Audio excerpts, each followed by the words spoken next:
आप सबका स्वागत है हमारे चैनल नीरज इजराइल ब्लॉग पे। और सभी लोगों को आज मकर संक्रांति की हार्दिक शुभकामनाएं और बधाई, जितने सारे हमारे भाई चाहने वाले हैं और देखने वाले। और आज हम लोग बहुत ही टिपिकल और ऐसे कई सारे मुद्दे हैं जिन पे हम डीप से बात की जाएगी, जो सबको बहुत अच्छे तरीके से समझ आए। क्योंकि कोई इन चीज़ों के बारे में बात नहीं कर रहा है कि नहीं इसको कैसे करना है, ये सही या फिर गलत है। तो हमारा जो पहला मुद्दा रहेगा वो ये रहेगा कि अभी जो जर्मनी, इज़राइल या फिर जापान की जो वैकेंसीज चल रही है नर्सिंग के फील्ड में, तो ये इनके लिए क्या क्या करना पड़ेगा, क्या योग्यता चाहिए, क्या क्वालिफ़िकेशन आपकी होनी चाहिए, क्या इसमें ट्रेनिंग वगैरह, सारी हम लोग डीप से बात करेंगे। और दूसरा सबसे मुद्दा है जो अभी 1573 की लिस्ट आके दिल्ली एनएचडीसी के पास है, वो लिस्ट किसी को मिल नहीं रही है, तो उसके बारे में हम लोग बात करेंगे। और ये इसमें एक और ये बात हो गई है कि लखनऊ वाले बच्चे ये भी सवाल कर रहे हैं कि हम लोग का इसमें शॉर्ट लिस्ट क्यों नहीं है।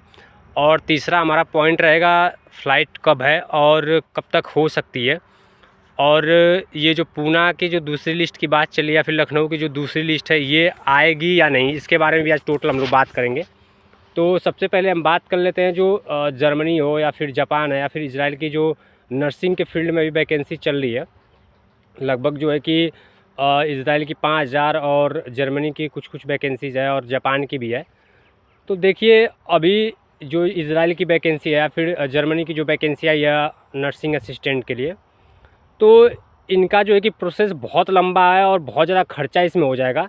और सबसे मेन बात यह है कि इसमें क्वालिफ़िकेशन आपके पास होनी चाहिए।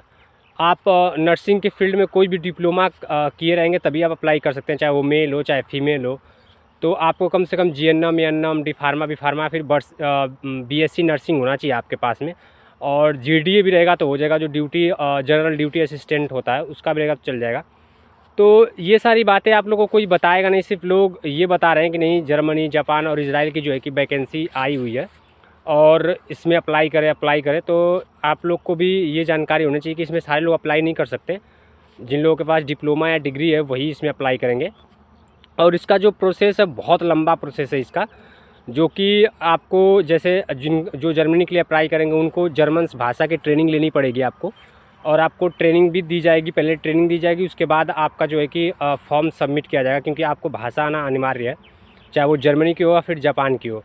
इज़राइल की तो बेसिकली आपको पता है कि इंग्लिश या फिर इज़राइल की जो लोकल लैंग्वेज है हिब्रू, वो आपको आनी चाहिए, तभी आपका जो है कि सिलेक्शन हो पाएगा। क्योंकि इसका सिलेक्शन प्रोसेस थोड़ा सा हार्ड है, क्योंकि आपके पास डिग्री होने से मतलब नहीं है, आपके पास एक्सपीरियंस भी होना चाहिए, लैंग्वेज भी आनी चाहिए। और लैंग्वेज मोस्ट ऑफ बहुत ज़रूरी है, क्योंकि लैंग्वेज अगर आपको नहीं आएगी तो आप किसी भी कंट्री में जाएंगे तो आप केयर टेकर के रूप में जा रहे हैं। अगर मान लीजिए वहाँ जाएंगे, आपको किसी मरीज़ जो है वहाँ का अगर उसके साथ लगा दिया जाए, तो अगर उसकी भाषा आप नहीं समझ पाएंगे तो उसका दुख दर्द नहीं समझ पाएंगे, उसको क्या देना है, कौन सी दवा देनी है, आप उसको ये बात नहीं समझ पाएंगे। इसीलिए लैंग्वेज बहुत ज़रूरी है। तो देखिए, इन सारी बातों में कुछ रखा नहीं है। बहुत सारे लोग डिस्टर्ब हो गए हैं कि भैया हम भी करा लें, हमने 10वीं पास करी है, इंटर हमारा है, हम 8वीं पास है। तो ऐसा कुछ नहीं है, आप लोग नहीं करा पाएंगे। इसमें आप लोग का आवेदन होगा लेकिन आप जो है कि सिलेक्शन तक पहुंच नहीं पाएंगे, आप पहले ही हटा दिए जाएंगे। क्योंकि जब यहाँ से डाटा वहाँ बन के जाएगा तो जिनके पास डिग्री या फिर डिप्लोमा रहेगा उन्हीं का डाटा वहाँ एक्सेप्ट किया जाएगा और उन्हीं का यहाँ इंटरव्यू होगा। तो अपना समय और पैसा दोनों ना बर्बाद करें, क्योंकि ये सारी बातें कोई बताएगा नहीं आप लोगों को, सिर्फ लोग गुमराह कर रहे हैं या फिर जो कुछ भी कर रहे हैं। बहुत सारे लोग हैं बस ये बता रहे हैं कि जर्मनी, पहले भी जब लोगों ने इस चीज़ पे बात की तो मैंने एक डीप वीडियो बनाई थी पहले, लेकिन अब ज़्यादा डीप में बात कर रहा हूँ। तो क्वालिफिकेशन है, फिर लैंग्वेज की प्रॉब्लम है, आपको ट्रेनिंग भी देना पड़ सकता है। और अगर कंस्ट्रक्शन की वैकेंसी होती तो आपको इतना कुछ नहीं करना होता, रजिस्ट्रेशन करिए, डायरेक्ट अपना इंटरव्यू दीजिए, आपका सारा काम हो जाता है मेडिकल के बाद। और दूसरा जो सबसे बड़ा मुद्दा हमारा है, 1573 लोग जो है उनका क्या ऑफ़र लेटर आया है या नहीं। देखिए, अगर कॉमन सेंस या फिर अगर थोड़ा सा लॉजिक तरीके से सोचेंगे इस बात को, तो देखिए ये ऑफ़र लेटर ही हो सकता है, कोई शॉर्ट लिस्ट का मतलब नहीं बनता है। जहाँ तक मैंने बहुत सारे अधिकारियों से बात की, लोगों से बात की, इस पर हम लोगों ने लंबा डिस्कस करा है, तब आज इतना मैं कॉन्फिडेंस से बोल रहा हूँ कि नहीं ये ऑफ़र लेटर ही होना चाहिए। क्योंकि अभी 2 दिन पहले मैंने एक वीडियो डाली थी, जिसमें मैंने बताया था कि एक हमारे ग्रुप का लड़का है देवरिया का, विजय कुशवाहा करके, उसका जो है कि उसने ईमेल करा था, वो 1573 लिस्ट से बाहर था, उसने ईमेल करा था और उसका ऑफ़र लेटर आया पड़ा है। उसको ईमेल करा कि आपका ऑफ़र लेटर एनएचडीसी को प्राप्त हो गया है। तो देखिए, इससे आप सभी लोग अंदाज़ा लगा सकते हैं कि अगर ऑफ़र लेटर आएगा तो देखिए ऑफ़र लेटर कभी एक का नहीं आता है, वो बल्क में आता है। बल्क का मतलब होता है कि जैसे गुच्छा हम बोल सकते हैं, 500, 1000, 1500 ऐसे ऑफ़र लेटर जारी किए जाते हैं किसी भी संस्था द्वारा। तो ये सारे ऑफ़र लेटर हो सकते हैं 100 नहीं तो 99% आप मान के चलिए, इसमें कोई दो राय नहीं है। और अगर ये ऑफ़र लेटर हैं तो जो पूना वाले हमारे भाई जिनका डॉक्यूमेंट जमा है वो बहुत जल्द उनकी पेमेंट ली जाएगी, और जो 376 में से जिन लोगों का नाम इसमें है उनकी फ़्लाइट भी बहुत जल्द कराई जाएगी। क्योंकि देखिए 1 मंथ हो गया है फ़्लाइट हुई, क्योंकि अगले मंथ फ़्लाइट हुई थी 16 और 18 दिसंबर को फ़्लाइट थी, और उसके बाद शायद 22 को भी फ़्लाइट थी, लेकिन उसके बाद कोई फ़्लाइट नहीं हुई है। तो फ़्लाइट होने के चांसेस ज़्यादा हैं, तो देखते हैं क्या होता है। और इसमें ये लखनऊ वाले जो लोग हैं बहुत ज़्यादा कमेंट कर रहे हैं और कॉल भी कर रहे हैं। तो भाई देखो अभी आप लोग का डॉक्यूमेंट सबमिट हो रहा है, अभी एनएचडीसी के पास ही प्रॉपर आप लोग का डॉक्यूमेंट नहीं पहुंचा है। क्योंकि आप लोग जब बनारस अपना डॉक्यूमेंट सबमिट कराएंगे तो ये लोग आपका डॉक्यूमेंट जो है कि बनारस से ये लोग दिल्ली ट्रांसफ़र करते हैं, और दिल्ली से फिर जो वहाँ की टीम है वो इजराइल भेजती है। तो अभी आप लोग का डाटा देखिए प्रॉपर गया नहीं अभी। अब तो सबका जब डॉक्यूमेंट सबमिट है उसके बाद इकट्ठे लोग भेजते हैं। तो आप लोग थोड़ा सा वेट कर लीजिए, आप लोग का भी बहुत जल्द होगा। और हमारा जो आखिरी मुद्दा और फ़्लाइट का रहा है कि फ़्लाइट कब होगी। देखिए फ़्लाइट तो इस मंथ में होनी है, लेकिन पूना और जो लखनऊ के जो लोग हैं जिनका अभी बहुत सारे लोग वेट कर रहे हैं कि सेकेंड लिस्ट आएगी। क्योंकि पूना के भी बीच में कॉलिंग चल रही थी, लेकिन मैंने उस कॉलिंग के बारे में पता किया तो वो कॉल्स बहुत कम नए लड़कों के पास आई है। क्योंकि वो कॉल उन्हीं लोग के पास ज़्यादा गई है, जैसे डॉक्यूमेंट जिन लोगों ने जमा नहीं कर पाए, जिनके पास पहले कॉलिंग हुई थी। तो 100 में से मान के चलिए कि 80 लोग वो थे जिनके पास कॉल गई है। जिनका डॉक्यूमेंट नहीं जमा पाया था, टाइम ओवर हो गया था, फिर दोबारा ये डॉक्यूमेंट जमा करने के लिए उनके पास कॉल गई थी, और नए लड़कों की भी पास आई थी।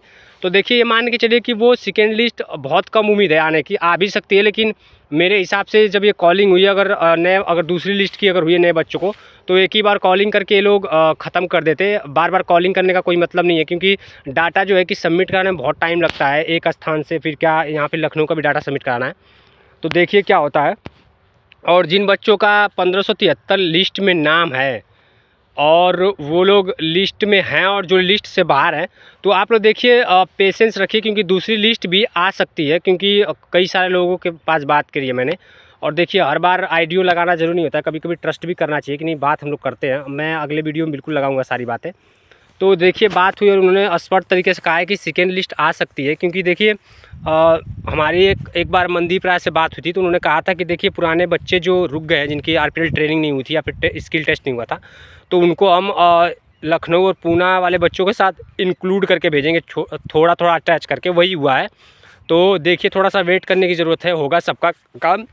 और जितने सारे लोग ये नए रजिस्ट्रेशन के चक्कर में पड़े हैं, आप लोग अपना काम करिए। अभी कंस्ट्रक्शन की कोई वैकेंसी नहीं है, और जो भी वैकेंसी है हाई क्वालिफाइड लोगों के लिए है। जैसे अगर अभी ऑटोमोबाइल की भी आई थी, अभी नर्सिंग की चल रही है, तो किसी के चक्कर में ना पड़े।